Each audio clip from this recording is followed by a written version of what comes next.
Semua orang sedunia, mufti sedunia kalau menfatwakan, misalnya ini ya, pernah melihat ya, menfatwakan bahwa Ba'alawi itu sahih nasabnya, saya tetap menolak.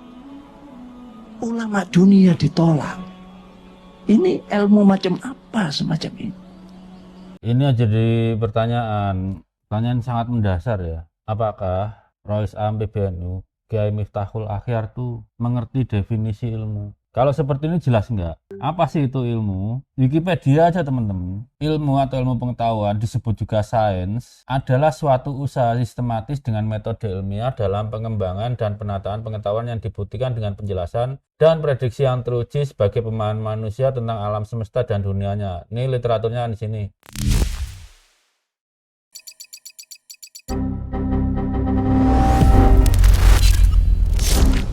Di dalam salah satu diskursus yang menjalar diam-diam ke ruang-ruang digital umat Islam, sepertinya cuma boomer saja yang kena ya. Muncul sebuah vonis yang kedengarannya itu tegas, namun rapuh di akar epistemologinya, yaitu ilmu nasab bukanlah ilmu pengetahuan, gitu katanya. Tuduhan ini mengemuka dari tafsir sempit terhadap definisi ilmu, sebagaimana tercantum dalam entry Wikipedia tentang ilmu versi bahasa Indonesia, yang menyebut bahwa ilmu itu harus objektif, harus metodis, harus sistematis, dan harus universal. Maka, konon, segala sesuatu yang tak dapat diuji secara laboratorium, dikalkulasi dalam angka, atau disaring melalui eksperimen acak-acak ala ilmuwan barat, patut disingkirkan dari altar ilmu. Termasuk, dan ini yang cukup gawat, ilmu nasab, sebuah warisan epistemik yang selama berabad-abad menjadi penjaga batas identitas, hukum, dan keabsahan sosial dalam dunia Islam. Apakah benar bahwa ilmu nasab hanya dongeng silsilah yang disanjung semata-mata karena fanatisme darah? Ataukah vonis itu justru merupakan manifestasi dari kolonialisme epistemik yang menjadikan sains ala positivisme barat sebagai agama baru? Mari kita retas kekusutan ini dengan skeptisisme yang disiplin sekaligus analisis yang ya mungkin aja cukup ketat.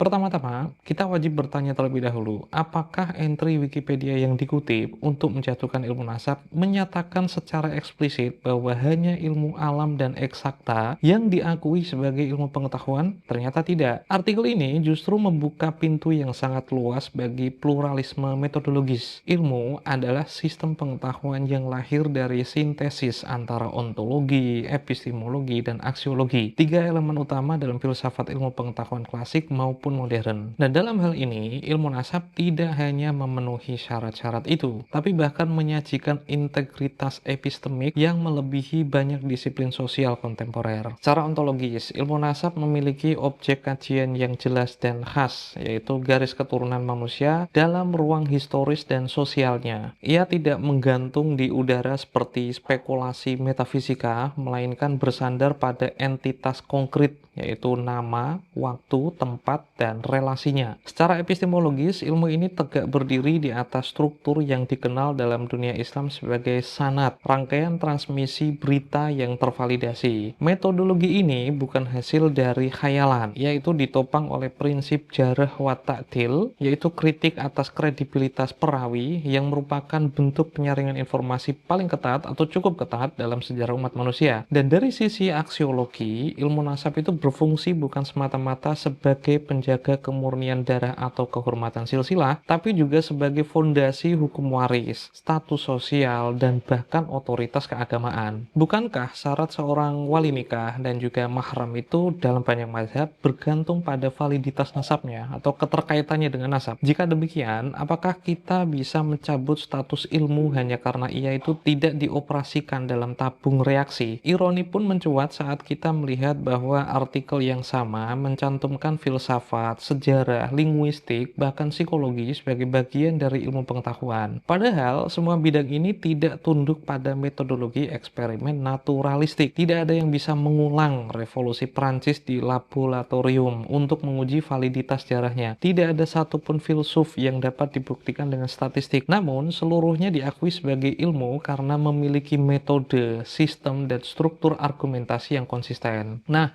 Jika demikian, mengapa ilmu nasab diperlakukan secara berbeda? Apakah karena ia itu bagian dari warisan Islam, ataukah hanya karena ilmu nasab mengisbat Alawi? Ini kan cukup sepele sebenarnya alasannya. Ataukah karena ia masih mengandalkan tradisi oral dan verifikasi personal antar generasi yang bagi ilmuwan modern itu terdengar seperti bisikan purba? Pertanyaan ini sebenarnya menyisakan lubang besar dalam logika vonis tersebut. Sebab jika kita konsisten, maka setiap ilmu yang tak dapat direproduksi secara eksperimental harus ditendang keluar dari universitas, termasuk sejarah Yunani, studi gender, bahkan filsafat sains itu sendiri. Kita bisa bertanya lebih jauh, apakah mungkin seluruh struktur nasab yang dihimpun selama lebih dari 14 abad itu hanyalah fabrikasi? Bisakah kita membayangkan bahwa para perawi, mu'arikh, ahli nasab dari Andalus, Baghdad, Yaman, Maroko, India, hingga Indonesia, semuanya bersekongkol dalam satu konspirasi global untuk menciptakan fiksi silsilah demi memuliakan leluhur bernama Ubaidillah misalnya. Jika ini diasumsikan mungkin, maka kita telah membuka gerbang kehancuran bagi seluruh bangunan sejarah manusia. Jadi yang sebenarnya dipertaruhkan itu bukan sekadar nasib satu disiplin kecil bernama ilmu nasab, melainkan keseluruhan paradigma ilmu dalam Islam. Ketika metodologi berbasis sana seperti ilmu nasab itu dianggap tidak ilmiah, maka akan runtuh pula fondasi ilmu hadis, ilmu fikih, bahkan ilmu tafsir. Karena semua cabang ini berdiri di atas prinsip validasi sumber yang sama, adalah dhabat ittisal fil riwayah. Melecehkan ilmu nasab berarti secara tidak langsung telah memotong akar pohon keilmuan Islam dengan gergaji epistemik yang tumpul sekaligus ya asal digores. Sungguh ironis bahwa warisan ilmu Islam yang pada abad ke-9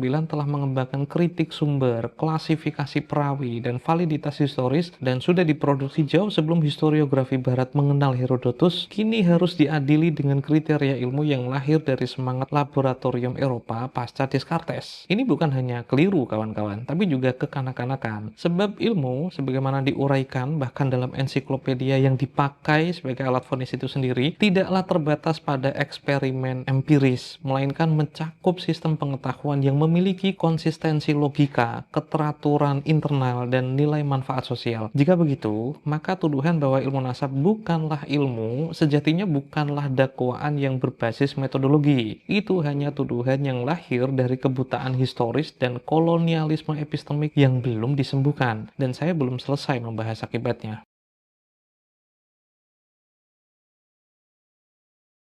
Sekarang mari kita berandai-andai, kita terima sejenak vonis itu. Kita anggap bahwa ilmu nasab tak pantas menyandang predikat ilmu karena tak memenuhi parameter empiris, tidak dapat direplikasi dalam eksperimen terkontrol, dan terlalu mengandalkan narasi historis serta transmisi verbal. Apa yang akan terjadi? Di sini kita masuk ke ranah yang lebih sunyi, namun justru lebih membahayakan, yaitu keruntuhan total arsitektur keilmuan Islam. Ilmu nasab, kawan-kawan, bukanlah entitas yang berdiri sendiri dalam ruang kosong. Ia terjalin erat dalam jaringan ilmu lainnya, seperti yang telah saya sebutkan, yaitu hadis, fikih, sejarah, bahkan tafsir. Satu saja dipotong, maka simpul-simpul yang lain juga ikut terurai. Bayangkan Anda menolak keabsahan ilmu nasab, maka secara langsung Anda itu telah menyatakan bahwa sanad, yaitu rantai periwayatan yang juga digunakan untuk menetapkan keabsahan sebuah hadis, adalah metode non-ilmiah. Dan jika sanad ini runtuh, maka seluruh koleksi hadis sahih pun berubah menjadi narasi lepas tanpa rujukan valid. Konsekuensinya jadi tak main-main. Tanpa sanad, kita itu nggak punya dasar autentik untuk menyatakan bahwa Nabi bersabda demikian, bahwa Khalifah Abu Bakar diangkat sebagai khalifah di waktu itu, bahwa Sayyidina Umar pernah menetapkan hukum, atau bahwa Imam Ali adalah menantu Rasulullah. Seluruh fakta sejarah Islam pertama-tama dan terutama berdiri di atas otoritas keilmuan sanad, yang di dalamnya nasab menjadi penopang identitas tokoh. Coba hilangkan nasab, maka yang hilang itu bukan hanya pohon keluarga, tapi pohon sejarah umat. Lebih jauh lagi, dalam ranah hukum Islam, vonis ini meletakkan sendi fikih. Bagaimana kita bisa menetapkan hukum waris jika garis keturunan diragukan validitasnya? Lantas, bagaimana status wali nikah ditentukan jika asal-usulnya itu tidak bisa dipastikan? Dalam sistem Islam Islam klasik, nasab itu bukanlah hiasan genealogis. Ia adalah kunci hukum. Keluarga, waris, kepemimpinan, bahkan keabsahan perwalian dan keimamahan, semuanya itu berakar pada ilmu nasab. Maka menyingkirkannya dari ranah keilmuan berarti membuka ruang kosong dalam sistem hukum yang kompleks yang telah hidup selama berabad-abad di dalam tubuh umat Islam. Sekarang mari kita uji secara probabilistik. Apakah mungkin bahwa seluruh struktur nasab yang dituliskan, dihafalkan, dan ditelusuri oleh para ulama selama 14 abad adalah rekayasa dan mitos? Jawabannya bisa diringkas dengan logika sederhana. Kebohongan besar yang dikonspirasi oleh banyak orang di banyak wilayah sepanjang banyak generasi itu nyaris mustahil tak terdeteksi. Jika ada manipulasi, pasti akan muncul perbedaan fatal antar jalur. Namun faktanya, silsilah dari Yaman, Iran, Irak, Maroko, hingga Nusantara itu menunjukkan konsistensi mengejutkan, baik dalam penamaan, urutan, maupun validitas sanadnya. Probabilitas terjadinya konspirasi global lintas zaman semacam tadi, tanpa celah, tanpa kontradiksi, dan tanpa satupun pembongkaran internal, adalah suatu hal yang nihil dan hampir saja mustahil. Lebih mungkin itu kita menerima kebenaran dalam teks abad ke-9